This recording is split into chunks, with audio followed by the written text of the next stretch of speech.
Once upon a time, there was a princess or a prince or a mermaid or, well, there are stories. And every startup has a story.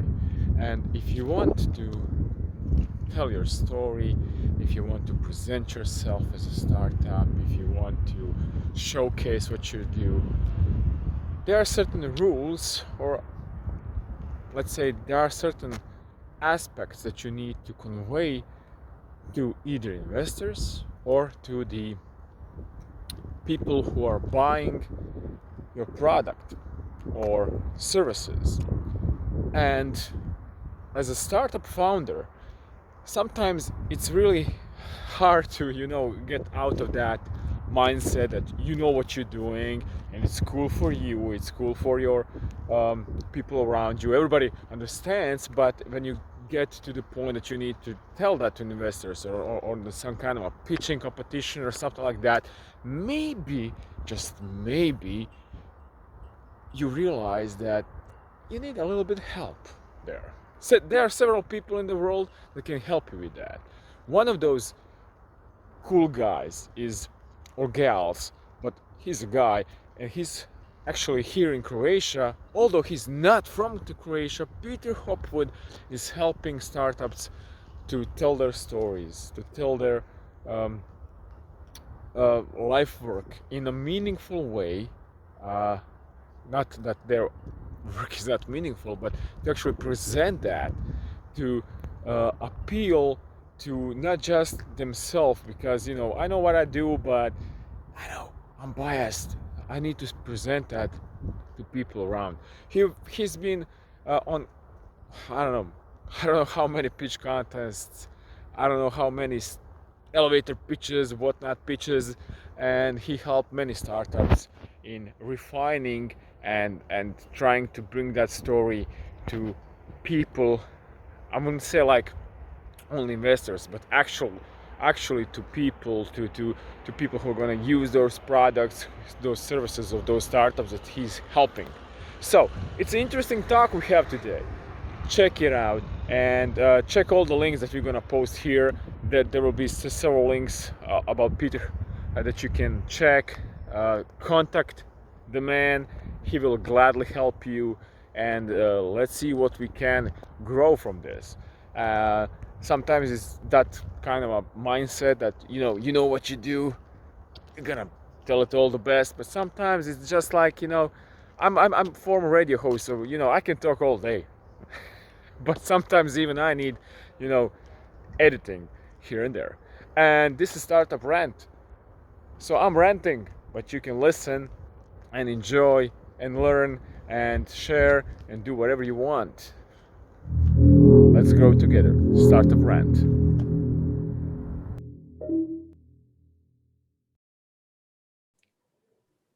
Hello, Peter. We're recording now. How are you? We are. So, Beaming, you're in Zagreb right now. I'm in Zagreb. You're in Split. We are in the same country, on the same continent, which is beautiful. To everybody right now listening this on the audio podcast thingies, wherever you're listening this, or Amazon Alexa, or you're listening this on iPhone. I don't know where you're listening this, or you're watching this on YouTube, which is beautiful, but because you can see our beautiful faces. One face has more hair than the other. That's me. I'm without hair. So Peter is in the Split right now, which is the same country, Croatia. And as I'm starting this startup rant, actually coming with the startups from here and everything about startups from here, Peter is interesting guy. Is he? Yeah, Is he really? You are. Not because of those books behind you. Yeah, and he speaks Croatian actually. Like what do we have? TED Talks, The Rules of People. Come on, beautiful books. How is the weather in Split today? And listen, okay, the weather today in Split, it's a little bit sunny. It's not as cold, I'm sure, as it is in Zagreb. I heard yesterday you had snow, or a couple of days ago. Yeah. So I am so happy that I'm not in the north anymore. I lived many years in the north of the country, and I just froze for most of that time. Now, fortunately, I don't have to freeze anymore. I can relax. I can take walks. I can feel good in the sunshine, and I don't Walking care on what anyone says, sunshine. but I'm enjoying life in Split, my friend. So, but you don't sound like a Croatian. Like I said, you speak English and you're just speaking Croatian, but you're not from Croatia. From where are you? I'm not from Croatia at all. Do I sound like I'm from Croatia? Do I look like a pravi Hrvat when you look at my face? Well, Maybe you do. actually, Maybe yeah. Just you need a flag somewhere down there, I need a flag. Just put a flag That's there, right. man. I need some kind of Croatian cooking in the background. Oh, Sarma di neke. I don't yeah. know, something. So how long are you here and you don't have a flag on that Predugo. wall? I have to say I'm here for pa čuj, malo više od 20 godina.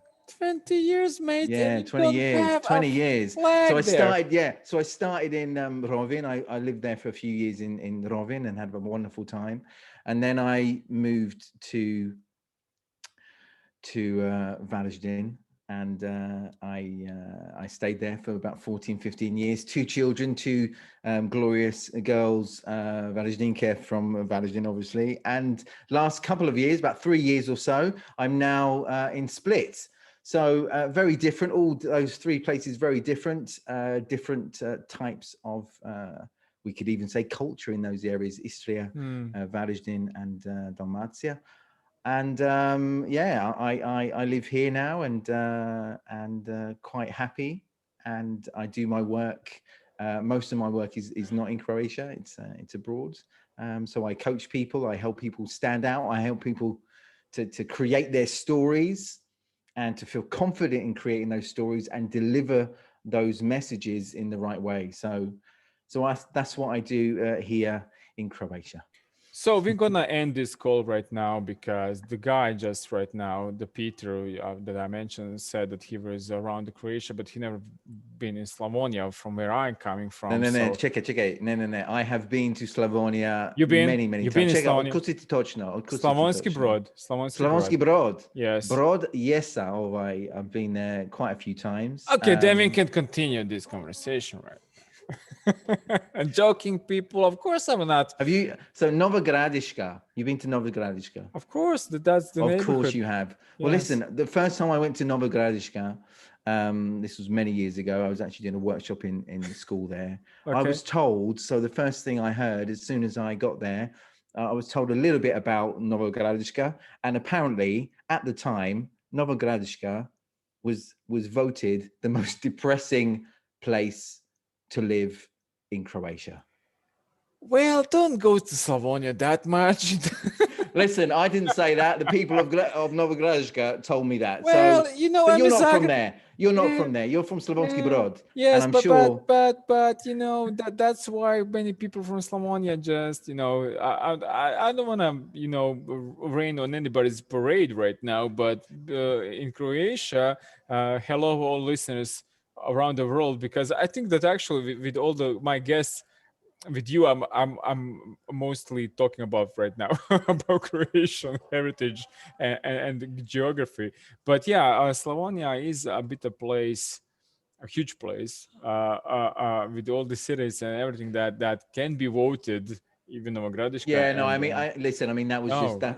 that was many years ago, so I'm sure it's maybe changed now, Yeah. and it's lots of potential there as well. Well, but hey, if you go to the seaside, and you are on the seaside right now, if you go to, well, maybe not now because of the old pandemic and everything, but most of the people from Slavonia go to the seaside, work as a waitress. Sure, absolutely. In the hotels. I even did it. I was working as a hotel manager, night hotel manager in one hotel in Dubrovnik, actually one island near the Dubrovnik, like 20 minutes there. Beautiful island called Kolačep. So it's interesting about that part of the world, because we from Slavonia, we have this kind of heritage that we were important during the 1800,000 years, something, because we were defending the Europe from the whoever, I don't want to insult people attacking the Europe at that time, but we like Slavonskibrod is a Sure. 900 years old city with the fortress there, coming from Austro-Hungary or Very whatnot. true. Yeah, and True. we were defending like even a Brilic Majorinic is coming from that city. Well, Mm. I'm gonna milk this right now because we have like all these kind of people, like huge. Ladies and gentlemen, welcome to the Slavonski Brod, the Yeah, thank Brod you. Pod. It's called the Brod Pod. We're This gonna is we're a gonna change new the name.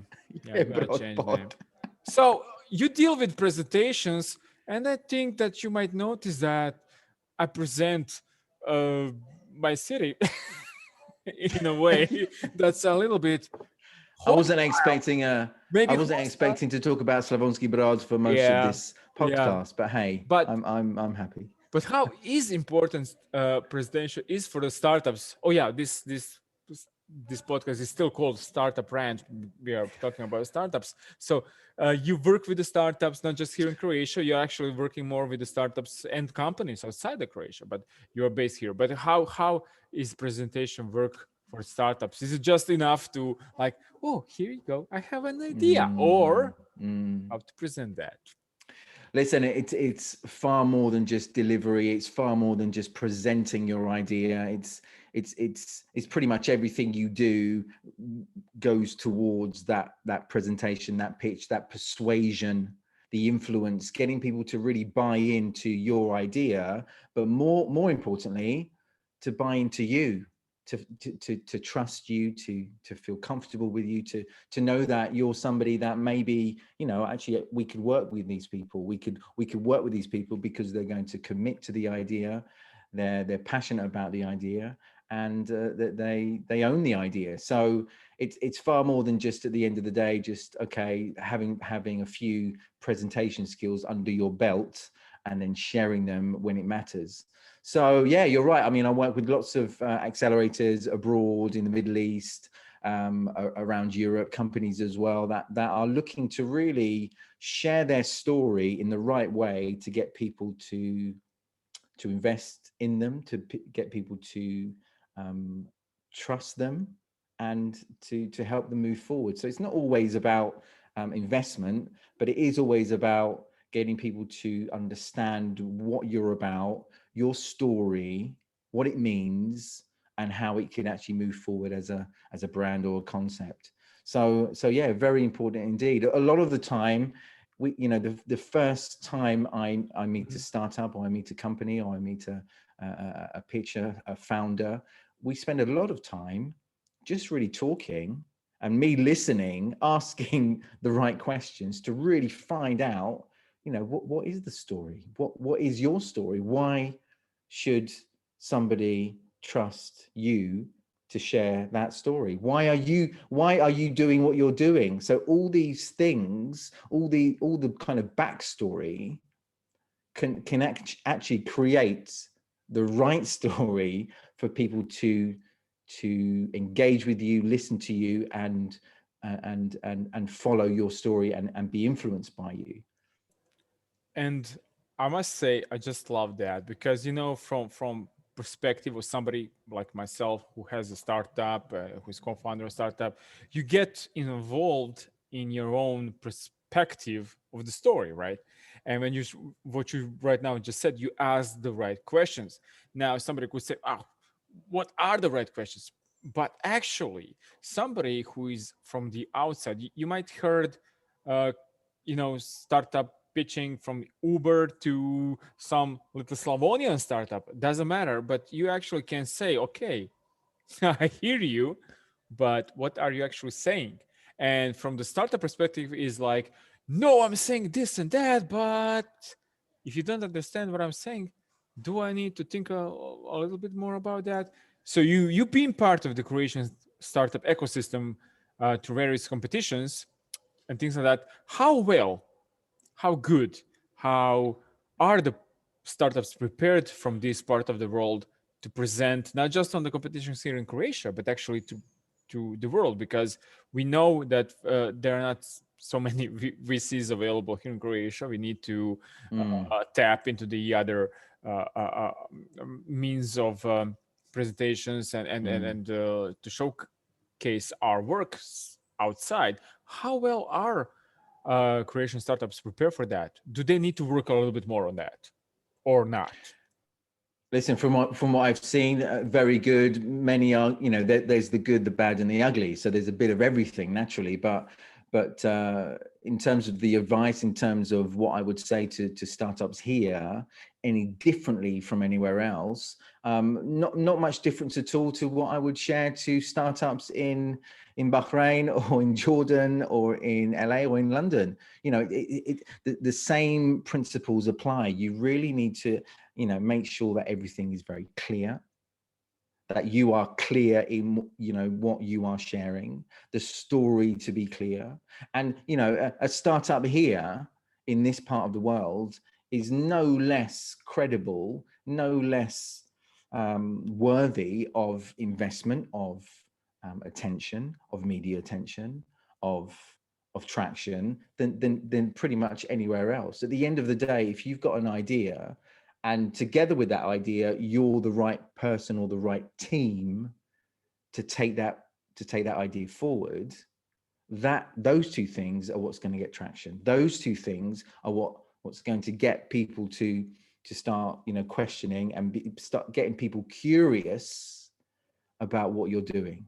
Because let's face it, many ideas on this planet, if you come up with an idea, most ideas you hear, I'm sure many VCs here across the world, we've heard it before. All you have to do is go on Google. You can see that somebody else is doing the same thing. So the idea is, why are you doing it? Why are you doing what you're doing? Why could, what credibility have you got, or what passion have you got that shows me that you're going to take this somewhere else, or you're somebody that is mature enough to take on feedback, mature enough to listen when someone says to you, listen, that's not going to work, that probably won't work, have you tried this? Or maybe your approach, it can be tweaked, can be redefined, so being able to be aware of your own, self-aware of how you present and how you create your stories and how you deliver and how you work with others, all those things come into play when influencing somebody that wants to invest in you, wants to perhaps take it to the next step, So all those simple, common social skills, those simple ways in which we kind of like people, the likability factor, the trustworthy factor, even though maybe you haven't got too much experience.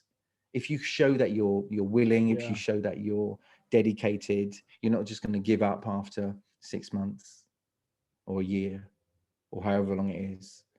All these things mean something. So yeah, it's often about having a sense of self-awareness and a maturity and passion, because it's certainly not just the idea. The idea is just one part of the puzzle. Okay, big part of the puzzle, but all those other things included, those are the things that are going to take you to the next step.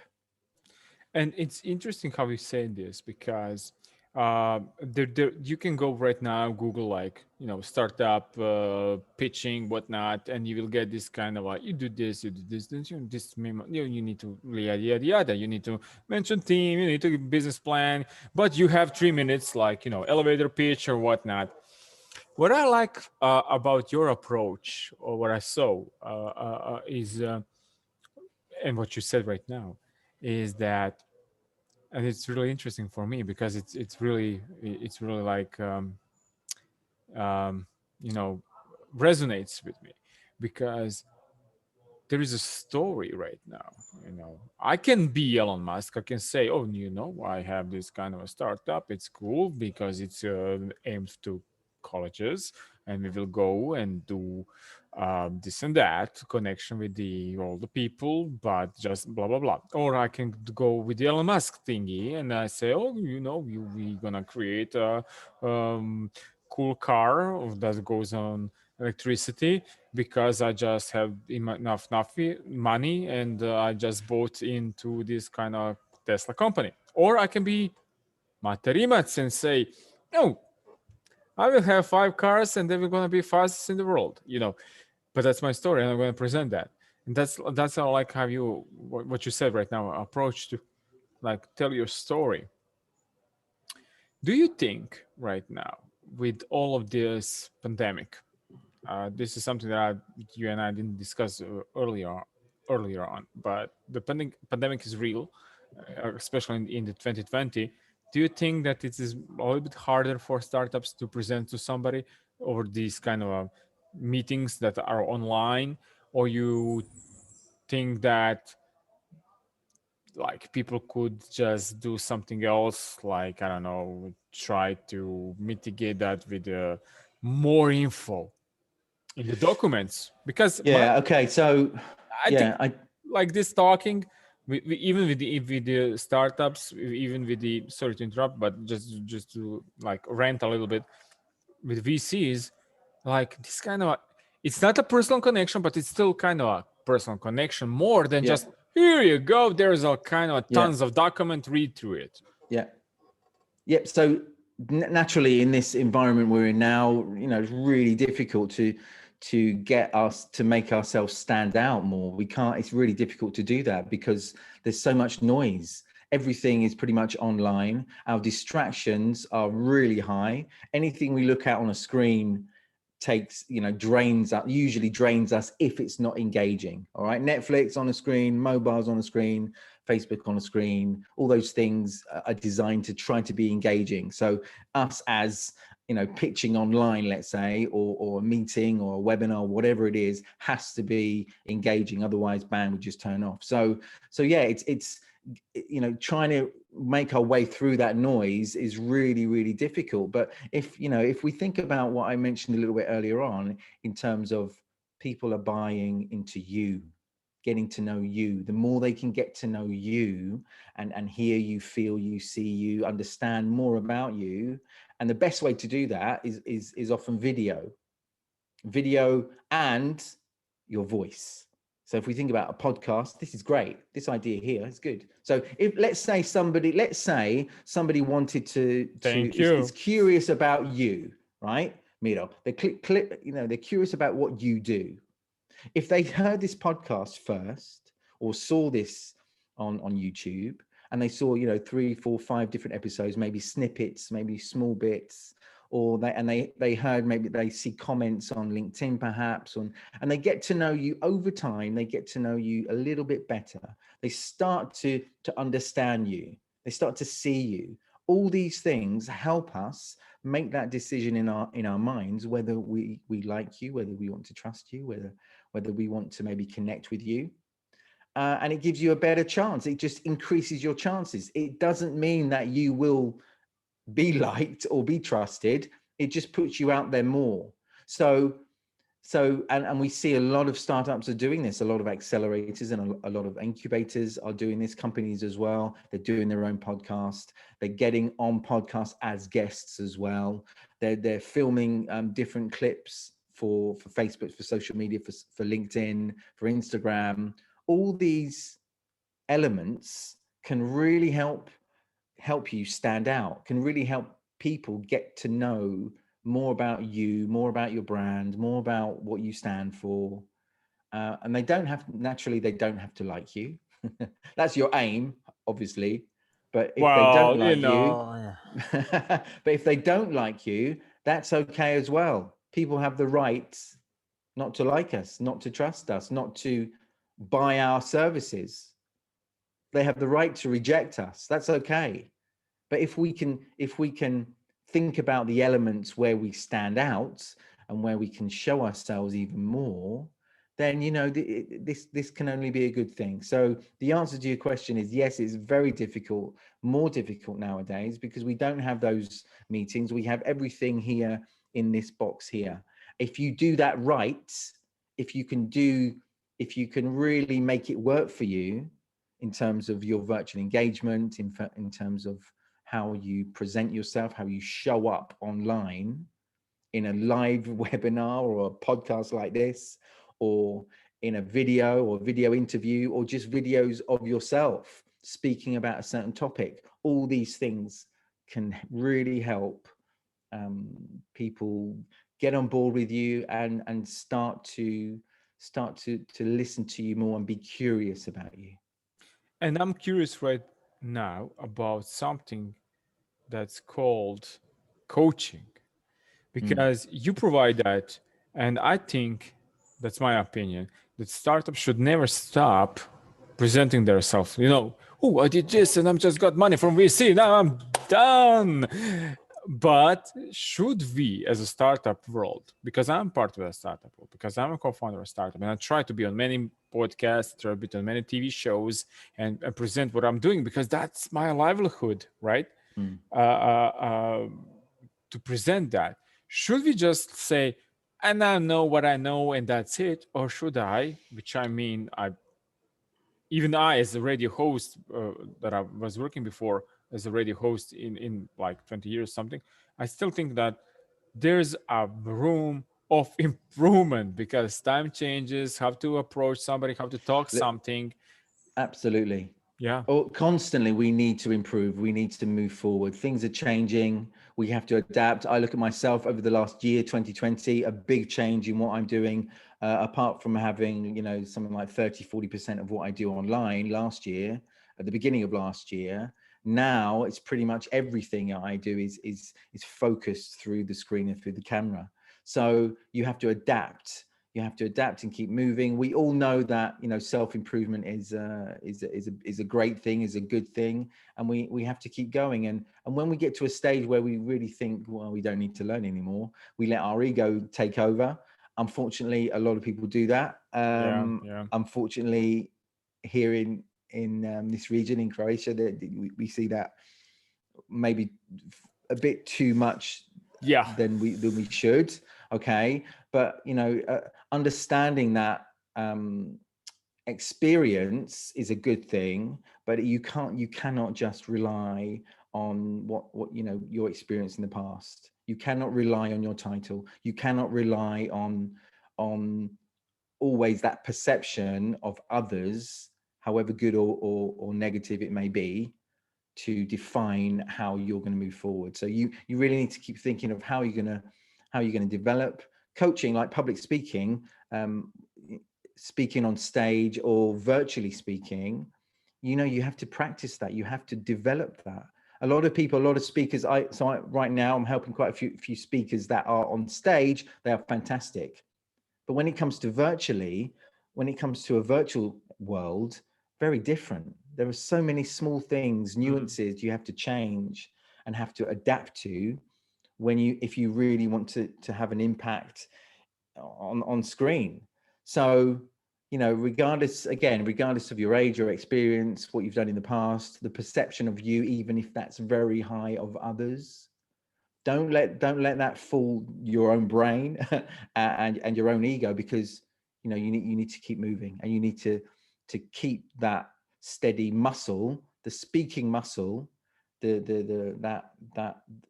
the way we share our messages and develop our messages and our stories. All these things you need to keep going, because if you don't, you start to lose it. So for me, again, a lot of my job is presenting, is actually hosting events. So hosting large tech events around the world, Mobile World Congress, GITEX in Dubai, pretty much, all over the world. But since February last year, that all pretty much stopped, and that changed to online.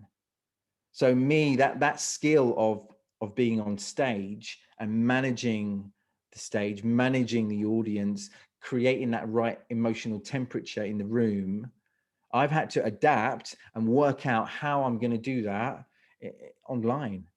So I have to adapt as well. So yeah, keep adapting, keep moving, and don't ever think that you've kind of reached a peak where you don't have to keep thinking and being aware, being self-aware of your performance. And I can actually see in you, and from what I saw before, that this is not just like you're doing this, like, let's just do it. It's something that you're really passionate about because Yeah, I you were enjoy it. I really enjoy it. you really Yeah, I really enjoy it. enjoy I it. mean, I really I love the way I love how we can try to find stories in. I try and help people find their own stories, yeah, and yeah. often they have the stories. Everyone has stories. So They don't have to be epic. you actually pull that from them because some people, especially the tech space in startup world, they're like shy a little bit. You know, Yeah, they don't like brag or they don't. And I yeah, actually see how you like you you you talk with them, and then you like just here it is. yeah. Often we don't even think. Most of us think we don't have a story. Most of us think we compare those stories to big stories, to the small company, and then it raised more money and it was a challenge, and then it went down and then it went up, went down, and then it's like really big. So we and most of us compare our own stories to those, but that's the myth. That's the big mistake. Everybody has a story. Everybody has a small story that can actually portray a message, an emotion. So it's about finding Yeah. those moments which best portray that emotion in the story. So I just simply help people do that. And so although I'm a speaker coach, most of my job is listening. I do more listening than Yeah. speaking in my coaching. That's the beauty of it because you don't just come off as a guy like I'm gonna tell you what to do. No. You're a guy like okay, I'm just gonna listen to what you're saying right now, and I'm going to try to find more of you to present to the world because that's that's what you need right now.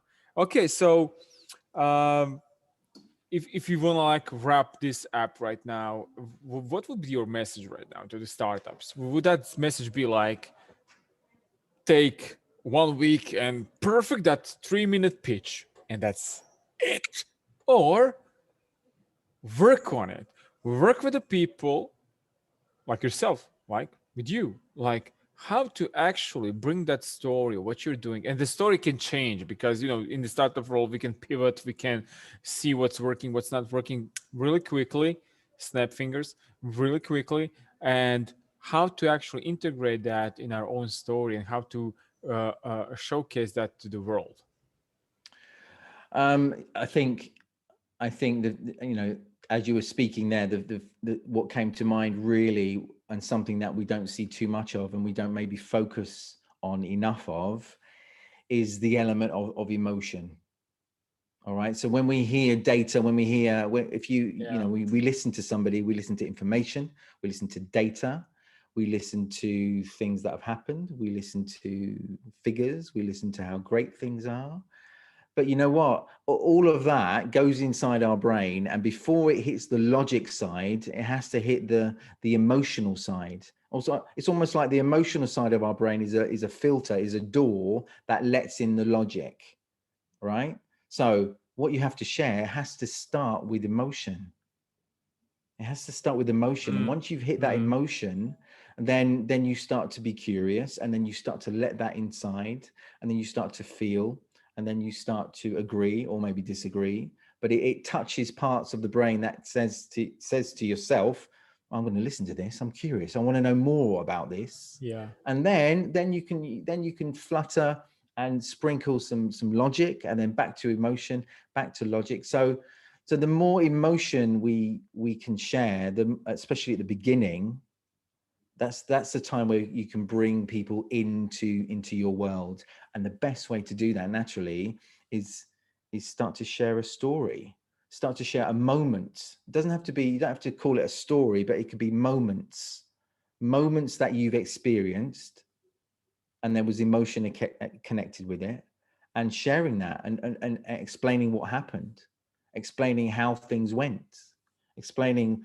how you felt about it, how others feel about it. So really, looking at emotion and trying to listen to the stories and the emotion around you. It's all around us all the time, in a podcast, on the TV, on the news, in articles.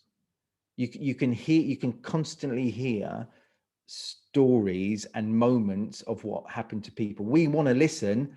We're interested, always interested in Yeah. what other people are doing.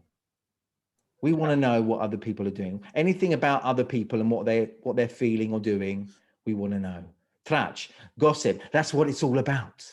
Right? And some places maybe like slavonskibrod, love a little bit of trash now and again. Well, we all do. We all, Yeah. and here in Yeah. everywhere. But the thing is, certainly in Validin they do, about me. But the thing is, not so much now. I've gone.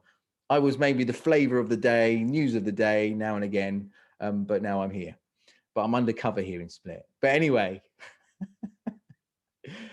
those emotions and listening to trying to find stories, identifying moments of what other people are doing, and listen to those. I'm not saying copy those, listen to them and try and maybe, well, actually I've had a similar story, or I could share that, or moments in my life, even if it might mean when you've met somebody that you didn't think you'll meet, that gave you a word of advice, or somebody that said,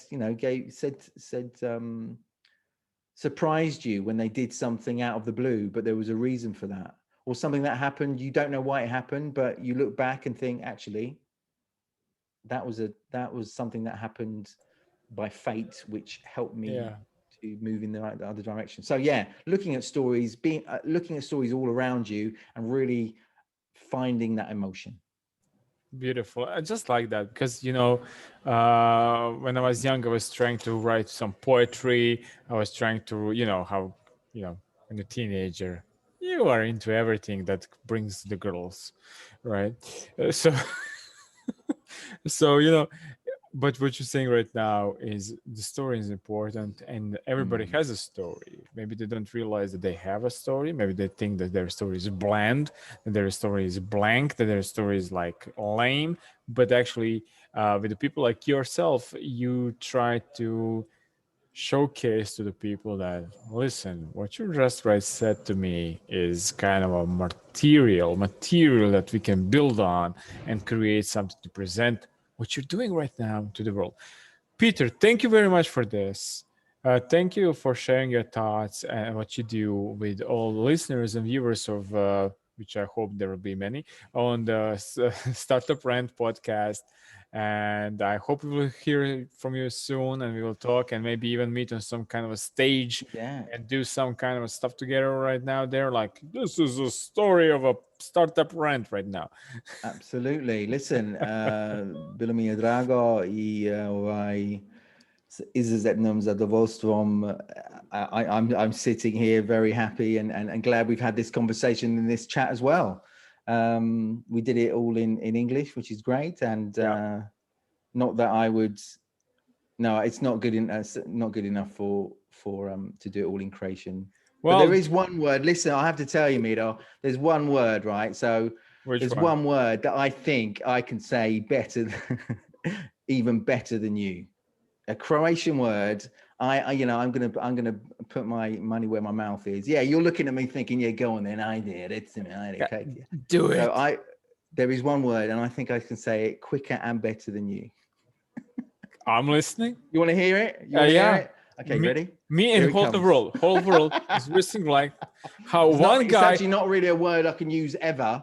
And But okay, but it's non-Croatian born person is trying to outdid the Croatian born person, yeah. which is me, with the Croatian world. Sram Whole ti world is going to hear this, Peter. So I'm Ready? my finger is up there. I'm I can just see it saying like, up. okay, now do it. Okay, ready? Otorinolaryngologia. Okay, Future. yeah, he got me there. Dear people, whole the world, if you ever come to Croatia or you want to learn Croatian, this is the word that even Croatians cannot pronounce So correctly. if anybody, yeah, that's right. And I'll tell you, there I'm has not going been to even no. try, man. I learned that when I No. first arrived in Rovin, and I tell you, I kid you not, I have never, ever, ever had the opportunity to use that. However, I almost did. This was like last year in Zagreb. on a tram, and as I was going through, I think there was a young lady who was a nurse, perhaps, Okay. and an older lady, and they were talking to each other. And I think she said to her, "Yes, I'm at the I'm studying." The throat and the nose, and then Yeah. the other woman said, "Nose," and Yeah. then she said yes, and I almost jumped in and went, "Otorinogeologia." My God, I must confess that this is one of those words when you go to the doctor, because when I was young, my sister had to go for a checkup there. I'm not even going to try to say that. That's how hard that word is. Thank you, Peter. I mean, you're welcome. This You can see my anecdote. talents are I have Yeah, many talents. not I wasted won't here. give you the other Croatian words that I feel very confident in because they Uh, make no sense. Or maybe I should put them all together and create something. yeah, you But should there you go. have kind of a creation podcast, or when you have Called Otorinogeologia. yes, I can that's call that. I can call my nobody will able podcast. to pronounce it, but they will listen to it. It will be Maybe. I don't know. when you're here in Zagreb, man. We're going for a beer, and we're gonna hear all those other words, and we're gonna do another podcast on those. Bravo, my friend. This is beautiful. Man of many talents. Yeah. Yeah, Has well, it? if anything, you can work on the front desk in the hospital. if if push up comes to shove, man, you know. Amazing, amazing. Thank you for this, Peter, and I hope we'll talk soon about other subjects than just medical ones. I hope so too. And I hope we can do this again sometime. Will do, will do. Thank you. Bye bye.